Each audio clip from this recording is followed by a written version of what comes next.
নাবালিকাকে যৌন নির্যাতনের অভিযোগে যাবজ্জীবন সাজা ঘোষণা করল মালদা জেলা আদালত। আইনজীবী অসিত বরণ বোস জানান, 22 সেপ্টেম্বর 2020 সালে একটি অভিযোগ দায়ের হয় রাম সরকার সহ 6 জনের বিরুদ্ধে। এক নাবালিকাকে যৌন নির্যাতনের অভিযোগ ওঠে। রামের বিরুদ্ধে পক্সো আইনের 6 ধারায় অভিযোগ দায়ের হয়। সেই অভিযোগের ভিত্তিতে স্পেশাল পক্সো কোর্টে ট্রায়াল শুরু হয়। দীর্ঘদিন ধরে ওই নাবালিকাকে মাদক খাইয়ে অভিযুক্ত একাধিকবার সহবাস করে। 13 জনের সাক্ষীর ভিত্তিতে আজ বিচারক রাজীব সাহা মূল অভিযুক্তকে দোষী সাব্যস্ত করেন। দোষীকে যাবজ্জীবন কারাদণ্ড, 1 লক্ষ টাকার জরিমানা, অনাদায়ে 2 বছর কারাদণ্ডের সাজা ঘোষণা করা হয়েছে। আজকে মহামান্য আদালত কি রায় দিল আর ঘটনাটা কি?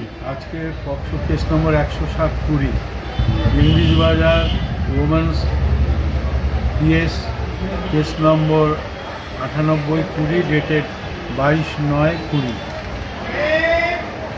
এই তারিখে এই কেসটা শুরু হয়। রাম সরকার এবং আরও 6 জনের বিরুদ্ধে কুণাল সিং, শুভজিৎ দাস, সমীর শেখ, দীপাঞ্জন সরকার, গীতু দাস, আশিস হালদার, এই 7 জনের বিরুদ্ধে পক্সো কেস স্টার্ট হয় 22/9/20 তারিখে। রাম সরকারের বিরুদ্ধে অভিযোগ পক্সো আইনের 6 ধারায় এবং বাকিদের হচ্ছে পক্সো আইনের 6/17 ধারায় অ্যাবেটমেন্টের। ঘটনাটা কি হয়েছিল?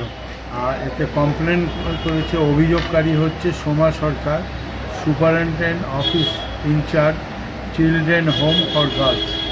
এই একটা অভিযোগ করে রাম। তারপরে সোমা সরকার আবার superintendent officer incharge child home girls করেছে। এই সে ট্রায়াল শুরু হয়। আমাদের additional second court, special court, জজ সাহেব হচ্ছে রাজীব সাহা, তার কোর্টে বিচার শুরু হয়। এবং ঘটনাটা হচ্ছে রাম সরকারের বিরুদ্ধে অভিযোগ হচ্ছে এই 2 জন বিজি অভিযোগ করে তাকে দীর্ঘদিন ধরে তার সঙ্গে সহবাস করে এবং তাকে ড্রাগস, অ্যালকোহল সমস্ত কিছু খাইয়ে জোর করে রাম সরকার এদের সঙ্গে সহবাস করে এবং আর আদার যারা তাদের সঙ্গে চার্জ হচ্ছে অ্যাবেটমেন্ট, তারা এই ঘটনার সঙ্গে জড়িত ছিল। এবং 13 জন সাক্ষ্য গ্রহণ করা হয়। পরে আজকে রায় ঘোষণা হলো।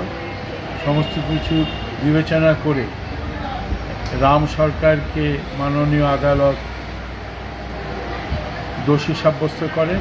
বাকিদের যেহেতু প্রমাণ হয়নি বলে তাদেরকে খালাস করেন। আজকে রাম সরকারের বিরুদ্ধে সাজা ঘোষণা হলো, যাবজ্জীবন কারাদণ্ড, 1 লাখ টাকা ফাইন, অনাদায়ে 2 বছর জেল এবং এই 1 লাখ টাকা দুটো ভিক্টিমের উপর সমান সমান অংশে ভাগ করে দেওয়া হবে। বুঝি এই কেসে কজন ছিল? এই কেসে মোট 7 জন ছিল। কজন খালাস হয়েছে? 6 জন খালাস হচ্ছে। রাম সরকার একজনের বিরুদ্ধে যাবজ্জীবন কারাদণ্ড। এ কি প্রিন্সিপাল অ্যাকিউজড? এই প্রিন্সিপাল, এরই বিরুদ্ধে 6 ধারায় অভিযোগ ছিল পক্সো আইনে।